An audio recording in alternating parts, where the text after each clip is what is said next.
self-discipline is foremost for Swaraj.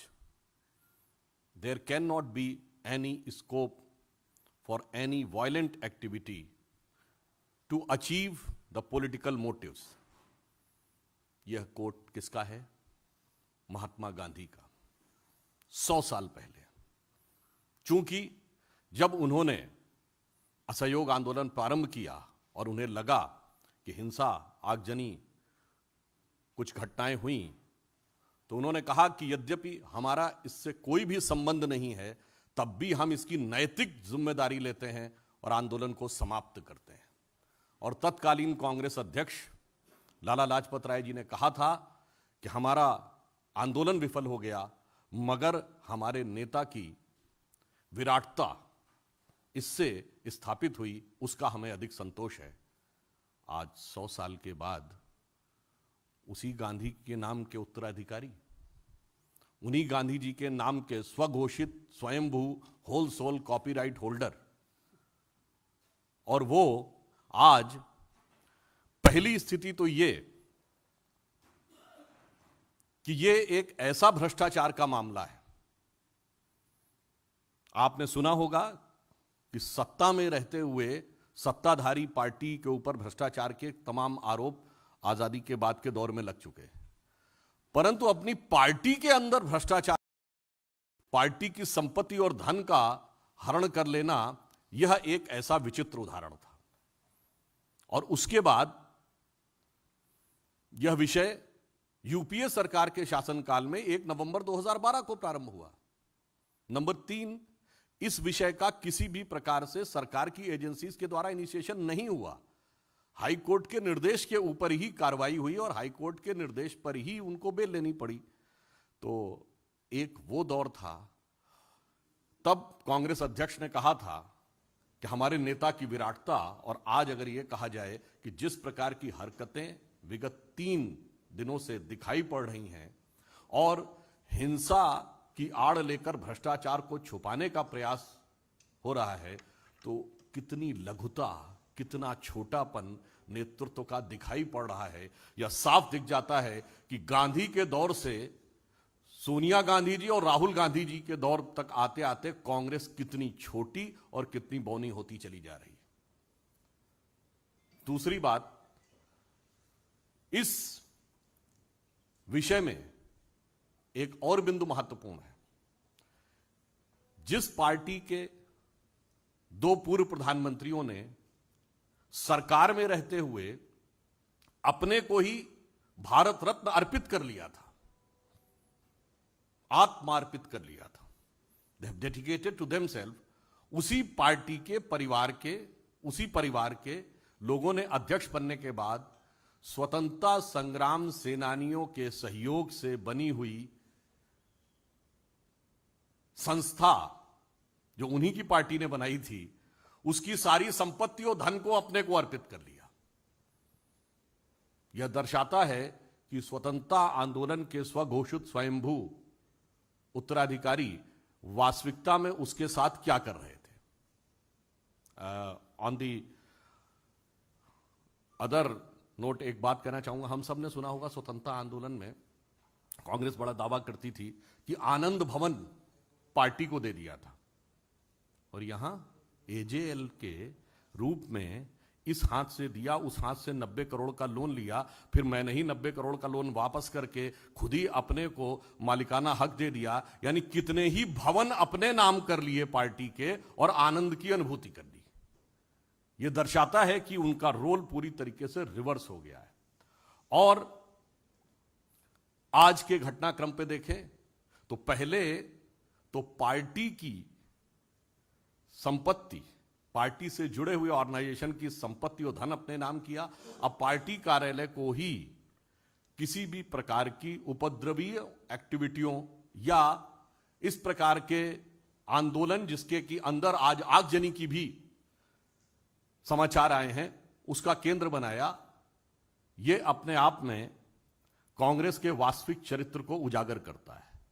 और दूसरा, मैं यह प्रश्न करना चाहता हूं कि आज सवेरे या जब कांग्रेस ने प्रेस कॉन्फ्रेंस किया था, तो दोनों मुख्यमंत्री उनके उपस्थित थे, उन्होंने अपने विचार अभिव्यक्त किए थे। आज तीसरा दिन है। हम यह पूछना चाहते हैं कि कांग्रेस शासित राज्यों के मुख्यमंत्री अपने राज्य सरकारों का कार्य छोड़कर विगत 3 दिनों से दिल्ली में क्या कर रहे हैं? क्या ये उन राज्य सरकारों में जिन्होंने कांग्रेस को लोकतांत्रिक तरीके से चुना था, उनके साथ एक छल या धोखा नहीं है? हमें इसका उत्तर चाहिए। और दूसरी बात, श्री राहुल गांधी जी आज ना कांग्रेस के अध्यक्ष हैं, न नेता प्रतिपक्ष हैं। वो केवल एक सांसद हैं, और वो भी ऐसा नहीं कि अत्यंत वरिष्ठ सांसद हैं। उनसे कहीं अधिक वरिष्ठ सांसद कांग्रेस में हैं। इसका अर्थ यह हो गया कि कांग्रेस में यह प्रमाणित करता है कि कांग्रेस में पद और कद दोनों का कोई महत्व नहीं है, केवल और केवल परिवार की पार्टी है साबित हो गया। अन्यथा श्री राहुल गांधी के लिए सभी मुख्यमंत्रियों का 3 दिन तक अपने राज्य का कार्य छोड़कर दिल्ली में आकर धरना प्रदर्शन करना और कोई कारण बताया ही नहीं जा सकता है। चौथी बात, सरकारी एजेंसियों को काम करने से रोकने के लिए दबाव बनाना और दबाव को झड़प और आगजनी की सीमा तक ले जाना, जो कुछ ये हुआ है, यह दर्शा रहा है कि अगर 3 दिन से यह जमावड़ा हुआ था तो उसका वास्तविक मंतव्य क्या था, वह क्रमशः उजागर होता चला जा रहा है। और वैसे आप सभी लोग यह जानते हैं कि इस विषय पे, तकनीकी पक्ष पे, हमारे पूर्व में पार्टी के नेता और लोग बात कर चुके हैं। एजेंसीज अपना काम कर रही हैं। बड़ी सहज स्वाभाविक सी बात है कि सभी को पता है कि जो कंपनी का भी मालिक वही और पार्टी का मालिक वही। मैं सिंपल सी बात कहूं कि जब 2010 में 90 करोड़ का लोन दिया, किसने? कांग्रेस पार्टी ने। कांग्रेस पार्टी के अध्यक्ष कौन? सोनिया जी। किसको दिया? एजेएल को। उसमें कौन? हम ही। उसके बाद सारी संपत्तियां एजेएल की कांग्रेस पार्टी के पास आ गई। किसके पास? हमारे पास। फिर हमने ही लोन, किसने लोन माफ कर दिया? कांग्रेस पार्टी ने। जिसका अध्यक्ष कौन? सोनिया जी।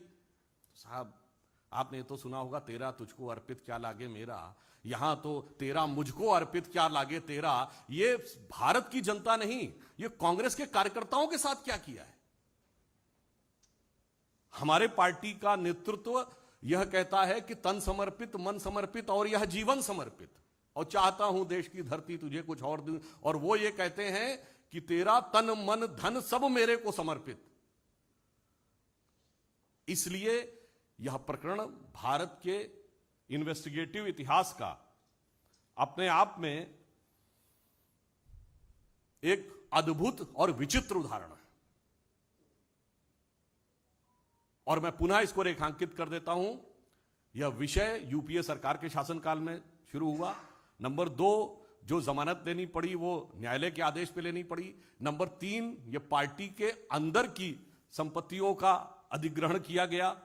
और नंबर 4, पहली बार ऐसा हो रहा है कि भ्रष्टाचार को छुपाने के लिए हिंसा का भी सहारा लेने में किसी भी प्रकार की झिझक नहीं हो रही है। और अंतिम बिंदु, कांग्रेस अब साफ दिखाई पड़ रही है कि यह पार्टी नहीं, परिवार हो गई है। इसलिए यह चिंता का विषय सिर्फ भारत की जनता के लिए नहीं, कांग्रेस कार्यकर्ताओं के लिए भी है। और हम कांग्रेस कार्यकर्ताओं से भी इस विषय का प्रश्न पूछना चाहेंगे कि यदि श्री राहुल गांधी जी ना कांग्रेस के अध्यक्ष हैं, न नेता प्रतिपक्ष हैं, और उसके बाद सारे कांग्रेस के सांसद, सारे मुख्यमंत्री आकर उनके लिए यहां के ऊपर धरना दिए हुए हैं, तो यह इस बात का प्रमाण है पार्टी सिद्धांत स्वतंत्रता आंदोलन का स्वघोषित नेतृत्व का दावा उस सबसे ऊपर है परिवार का जलवा। और हमें इस विषय को लेकर बहुत खेद है कि पहली बार न्यायिक एजेंसियों को या जांच एजेंसियों के कार्य को प्रभावित करने के लिए राजनीतिक आंदोलन होते थे, परंतु राजनीतिक आंदोलन में हिंसात्मक स्वरूप और अपने संवैधानिक पदों का उपयोग, या साफ शब्दों में कहा जाए तो दुरुपयोग, जांच एजेंसियों की जांच को प्रभावित करने का यह पहला उदाहरण देश के इतिहास में दिखाई पड़ता है। Sanjay Sharma, India News. कांग्रेस के जो 3 दिनों से जो प्रदर्शन चल रहा है, इसका एक पोस्टर की बड़ी चर्चा है, ना झुकेगा ना दबेगा, क्या कहेंगे? कौन? राहुल गांधी के बारे में सारे कार्यकर्ताओं के हाथ में पोस्टर है, ना झुकेगा ना दबेगा। देखिए, इसमें मैं कहना चाहूंगा, उनके बारे में बहुत प्रकार की बातें पहले भी कही गई हैं। कहा जाता है वो जिस प्रकार के विषय बोलते हैं उस पर क्या आपको लगता है कि देश की जनता को गंभीरता से लेना चाहिए? क्यों? मैं उदाहरण के लिए बोल रहा हूं, ये तो वो लोग हैं जो देश की जनता के सामने सरकार को किसी भी प्रकार से अपमानित करने के लिए कुछ भी बोल सकते हैं, जो कोविड को मोविड बोल सकते हैं। हम लोग जून 2022 में बैठे हैं, याद करिए मई 2021 में दोनों भ्रात्र और भगिनी दोनों का ट्वीट है कि बच्चों का वैक्सीन विदेश भेज दिया। उस समय बच्चों का वैक्सीन पूरे दुनिया में कहीं बना नहीं था। तो आप सोच लीजिए कौन झुकेगा और कौन टूटेगा, जो ऑलरेडी जनता के द्वारा जिस स्थिति में है कि अब वैसे वो अमेठी की जनता ने दिखा दिया है। तो मैं इतना जरूर कहूंगा कि उनकी बुद्धिमत्ता एक मामले में तो मैं मानता हूं कि 2019 में उन्होंने बहुत सही निर्णय लिया था कि अमेठी के साथ साथ एक अन्य जगह से लड़ने का भी निर्णय लिया था। तो कौन झुकेगा कौन नहीं झुकेगा, ये उनके संसदीय क्षेत्र की जनता ने और उनके खानदानी संसदीय क्षेत्र की जनता ने 2 साल पहले ही उसका जवाब दे दिया है। Vikas Chandra, News Nation. Please 1 minute. 3 दिनों से लगातार कांग्रेस की तरफ से कई आरोप लगाए जा रहे हैं। उसमें बार-बार एक बात यह है कि केंद्र सरकार डरी हुई है, इसलिए राहुल गांधी को परेशान कर रही है। तो वाकई क्या केंद्र सरकार इस विषय का शुरुआत कब हुई? 1 नवंबर 2012। उस समय केंद्र सरकार किसकी थी? और सीधे यह विषय कहां दायर हुआ था? दिल्ली उच्च न्यायालय में। फिर जांच की शुरुआत उसके बाद हुई। तो मानवीय बात है, जो विषय आपके दौरे हुकूमत में शुरू हुआ, जो आपकी सरकार के सरपरस्ती में शुरू हुआ, उसके लिए हमारी सरकार को आरोप लगाना, मुझे लगता है कि उनको कम से कम झुक कर ये पुराने रिकॉर्ड्स देख लेने चाहिए। रविकांत राय, टाइम्स नव भारत।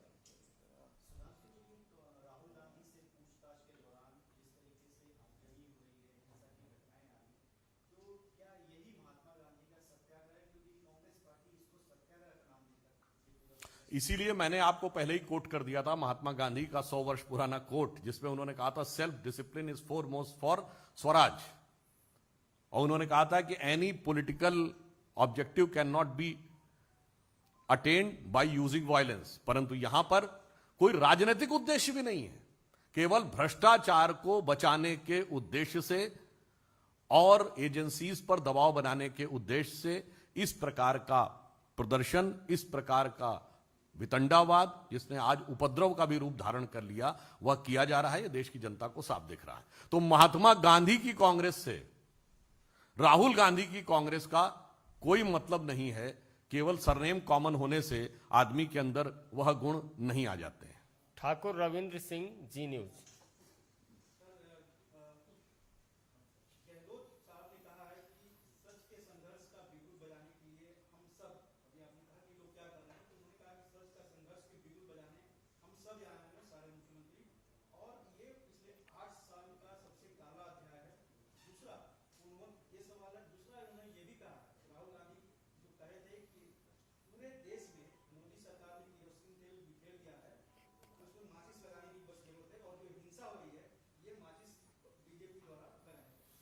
देखिए, गहलोत जी के मुंह से जब यह वचन उद्भूत होते हैं तो हमें याद आता है कि कांग्रेस पार्टी ने 2019 के अपने चुनाव घोषणा पत्र में कहा था कि सिडेशन लॉ, देशद्रोह का कानून समाप्त कर देंगे। और 2019 के बाद सबसे पहले सिडिशन लॉ किसने प्रयोग किया? अशोक गहलोत जी ने। किसके विरुद्ध प्रयोग किया? अपनी पार्टी के विधायकों के विरुद्ध, क्योंकि उन्हें लगा कि शायद उनके विरुद्ध कोई राजनीतिक घटनाक्रम पार्टी के अंदर चल रहा। अपनी पार्टी के मंत्रियों के विरुद्ध और तो और पत्रकारों के विरुद्ध उन्होंने सिडिशन लॉ का प्रयोग कर लिया। अब उनको वो काला अध्याय नजर नहीं आता है। जिस प्रकार की हिंसा की घटनाएं राजस्थान में हुई, जिस प्रकार के बच्चियों के साथ घटनाएं हुई, वो सब विषय अलग है। परंतु यहां पर मैं पुनः अशोक गहलोत जी से भी पूछना चाहता हूं कि 3 दिन से आप राजस्थान को छोड़कर यहां पर कौन सा शासकीय कार्य कर रहे हैं जो आपके संवैधानिक दायित्व के अनुरूप और संविधान और राजस्थान सरकार के द्वारा प्रदत्त आपकी सुविधाओं का वास्तविक और समुचित उपयोग प्रमाणित करता हो? रुक जाइए। आमोद राय प्लीज, नाम के अनुसार ही चलेगा अमित जी।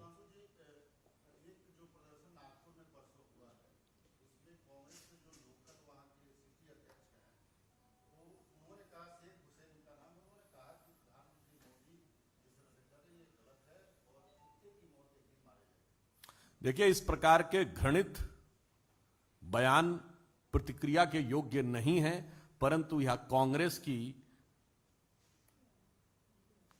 क्षुद्रता और मानसिक स्तर की सीमा तक पहुंच गया है। यह उसका क्रमशः प्रमाण है। यह केवल एक घटना नहीं है। 2007 में सोनिया जी ने मौत के सौदागर बोला था।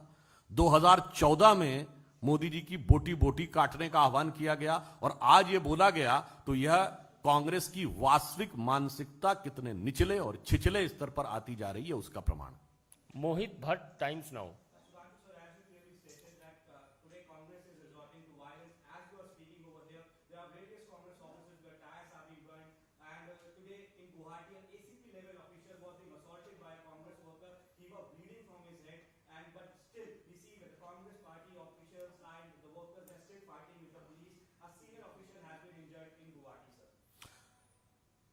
The violence in which the Congress party is resorting just to cover up their blatant corruption, it is nothing but exposing the true satya of their so-called satyagrah.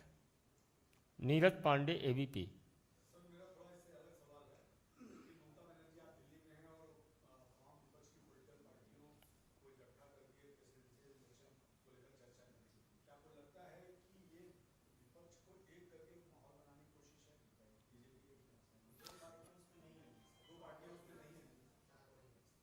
देखिए, विपक्ष में अनेक नेता अपनी अपनी चौधराहट बनाने के लिए अनेक प्रकार के क्रियाकलाप कर रहे हैं। इस पर हम किसी प्रकार की टिप्पणी नहीं करना चाहेंगे।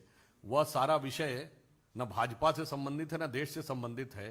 वो विपक्ष के अंदर कौन अपना कद कितना बड़ा स्थापित करके दिखा ले, किसी भी मौके का उपयोग करके, यह उसका अभिव्यक्ति ज्यादा नजर आता है। Kumar Gaurav, News 24। Amit Kumar, TV 18। Sir, Congress ने आरोप लगाया कि एआईसीसी में दूसरी पुलिस जबरन घुस गई है और उसको लेकर अभी प्रेस कॉन्फ्रेंस भी करेंगे, तो कांग्रेस के इन आरोपों को किस तरीके से आप?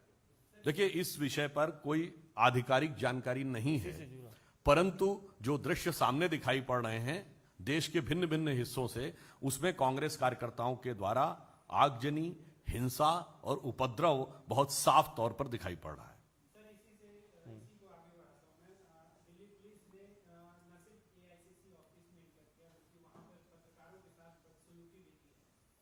देखिए, इस विषय की हम लोगों को कोई जानकारी नहीं है, और जो कुछ हो रहा है वह देश की जनता टेलीविजन चैनल के ऊपर देख रही है। आरोप प्रत्यारोप के मामले में तो कांग्रेस अनेक प्रकार के आरोप लगाती रही है। अभी इसी प्रकरण में भ्रष्टाचार को लेकर जो उनके ऊपर आरोप है, जो प्रमाणित है, जो सीधे दिख रहा है, जब उसके बारे में वो कोई भी बात बोल रहे हैं, तो मुझे नहीं लगता कि केवल उनके वक्तव्य के ऊपर देश की जनता विश्वास करेगी। ठाकुर रविंद्र सिंह जी का प्रश्न रह गया था, अंतिम प्रश्न है। जो देश में हिंसा हो रहे हैं, इस पर कांग्रेस ने कहा है, राहुल गांधी ने ट्वीट किए थे और आज अशोक गहलोत ने उस पर मुहर लगाई है। एक कदम आगे बढ़ते कि पूरे देश में मोदी सरकार किरोसिन तेल बिखेर रही है, माचिस केवल तीली लगाने की जरूरत है। आज उन्होंने कहा कि बीजेपी ने उसमें तीली लगा दी और पूरे देश में देखिए, आज तो हिंसा कांग्रेस के कार्यकर्ता कर रहे हैं, तो क्या वो ये कहना चाह रहे हैं कि कांग्रेस के कार्यकर्ता बीजेपी के कहने पे हिंसा कर रहे हैं? इसलिए इस प्रकार की बात बिल्कुल आधारहीन लगती है। और मैं कोट करना चाहता हूं, दिसंबर 2019, शायद 15 या 16 दिसंबर के आसपास सोनिया जी ने बोला था, सड़क पे आ जाओ, आर पार की बात कर लो, ये मौका जिंदगी में कभी एक बार आता है। ये देश में केरोसिन छिड़कने का नहीं, ये क्या इत्र छिड़कने का उदाहरण है? किसके द्वारा? सर्वोच्च नेता के द्वारा। और वही दिसंबर 2019 का महीना है, देश के बाहर भारत के दूतावासों में प्रदर्शन। किसके विरुद्ध? भारत सरकार के विरुद्ध। किसके द्वारा? मुख्य विपक्षी दल के द्वारा। मैं आप सभी प्रबुद्ध पत्रकारों से कहता हूं, कोई ऐसा दूसरा उदाहरण भारत के इतिहास में बता दीजिएगा जब भारत की सरकार के विरुद्ध भारत के दूतावासों का में प्रदर्शन किया हो कांग्रेस पार्टी ने, और कांग्रेस की अध्यक्षा ने यह कहा हो कि आ जाओ, आर पार की लड़ाई लड़ लो।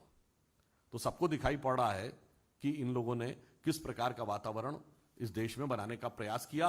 क्योंकि जब राजनीतिक सत्ता आपके हाथ से चली जाती है तो फिर मुझे लगता है कि अब उन्हें लग रहा है कि इस प्रकार के किसी वायलेंस या डिस्टेबलाइजेशन क्रिएट करके ही वह कुछ राजनीतिक पॉइंट्स स्कोर करने का प्रयास कर रहे हैं।